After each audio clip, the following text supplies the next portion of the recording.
la venue d'Harry au Royaume-Uni pour les obsèques de son grand-père était attendue.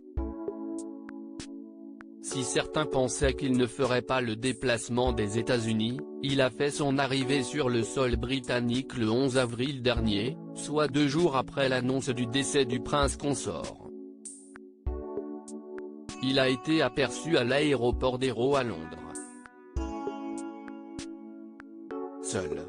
En effet, Meghan Markle n'aurait pas fait le voyage afin de ne pas être au centre de l'attention, notamment à cause des nombreuses polémiques qui entourent le couple depuis leur interview révélation avec Oprah Winfrey. Enceinte de son second enfant, elle a donc préféré rester chez elle à s'occuper d'Archie malgré les inquiétudes de son époux.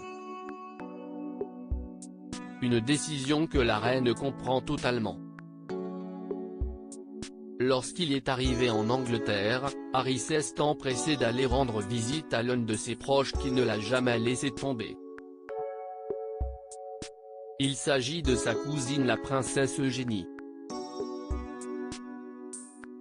Selon les informations de Us Weekly, le petit-fils d'Elizabeth II lui a rendu visite en premier afin de faire la connaissance de son fils, né en août dernier.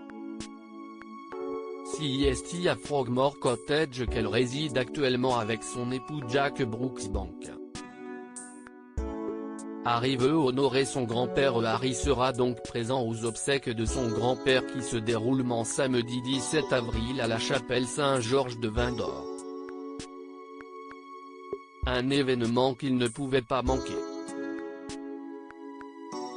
Comme l'a expliqué une source proche de la famille royale d'Angleterre au magazine, il était important pour lui de revenir chez lui et d'honorer son grand-père avec qui il avait un lien particulier. De plus, Harry se sentirait coupable de ne pas avoir pu dire au revoir à son grand-père avant sa mort. Il retrouvera, pour la première fois depuis 1 an, son frère le prince William, Kate Middleton et son père le prince Charles avec qui les relations ne sont pas au beau fixe.